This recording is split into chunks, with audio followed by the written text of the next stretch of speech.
Hi everyone, we're going to go ahead and finish up chapter 11. Last time we left off on page 124, so we're going to go ahead and start on page 125. And again, our little friend Chongo is going to help us read. Around running water, explained Pitchpine Billy, gold has a way of getting tangled in the roots of weeds and grass. He dipped water in the pan and washed the roots clean. He added more dirt until the wash basin was better than half full. Then he began to pan, using the same circular motions Quartz Jacks had shown them. You get rid of the rocks and slickens, little by little. Slickens, said Jack. Mud, with the gold worked out of it. Keep the part working and digging and working until the spangles reach bottom. Fish out the rocks.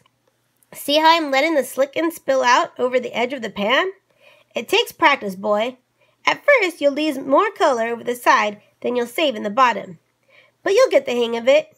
Ain't you drinking your coffee, boy? Why, look there. We struck it rich again. Let me have your pouch. Jack took 2 hard swallows of coffee. Then he pulled off his shoe, rolled up his trousers, and tried his hand with the gold pan. The mountain water was icy, but he hardly noticed it at first. He hunted grass and weeds. 5 minutes later, he could no longer feel his feet. You're standing in melted snow off the high peaks, Pitchpine Billy chuckled. Wash out enough color and you could buy yourself some boots. Then he turned to Praiseworthy. You ain't exactly dressed for prospecting yourself. You and your boy will be needing a tent and a mountain canary. A mountain canary? Praiseworthy asked. Muellerboro.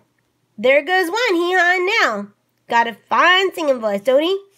What's that umbrella for? A matter of habit. Well, it ain't gonna rain around here for some time. But seeing as how I punctured your gold pan, I don't see any reason why an umbrella won't work just as well. Let me show you. But Pitchpine Billy lifted off Praiseworthy's arm and opened the umbrella wide. He struck it in the ground upside down. If you don't mind, sir, said Praiseworthy, with a flash of impatience, I happen to treasure that. Yes, sir, the miner was saying to himself. It ought to work just fine. Just fine. Then he began shoveling dirt into the open umbrella. Praiseworthy watched with a kind of quiet horror. He'd carried that black umbrella for years, and now it was being ruined before his eyes. Oh, thank you, sir. But by then, Pitchpine Billy had lifted the dirt-filled umbrella into the water and was dunking it. He began to twirl it by the handle. He dunked and twirled and twirled and dunked. Why, I pan gold in a pocket handkerchief, the miner said. The dirt dissolves and washes through and leaves the spangles behind. Jack, meanwhile, was working the slickens out of the pan. He'd step out of the water to warm his feet and take a sip of coffee and then return. He worked 2 pans of dirt without finding a speck of color. But then he didn't have the hang of it. He was losing the gold with the slickens, but he stayed with it and his feet turned blue. Finally, Pitchpine Billy was no longer plunging the umbrella, but working with a deft, gentle, washy movement. He fingered out the rocks, and after another moment, returned the umbrella to Praiseworthy. Best gold pan along the river, he grinned. I might have to buy me one of these myself. The mud was gone. In its place, along the black fabric of the umbrella, lay a bright dusting of gold and spangles. Praiseworthy crimped an eye and smiled at the hospitable miner. I think I can get the hang of it, sir. He removed his shoes, rolled up his trousers, and set to work.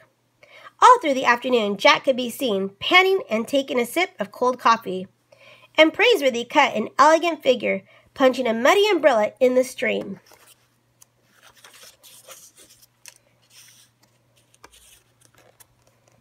Finally, Jack reached the bottom of the tin can, and that was that.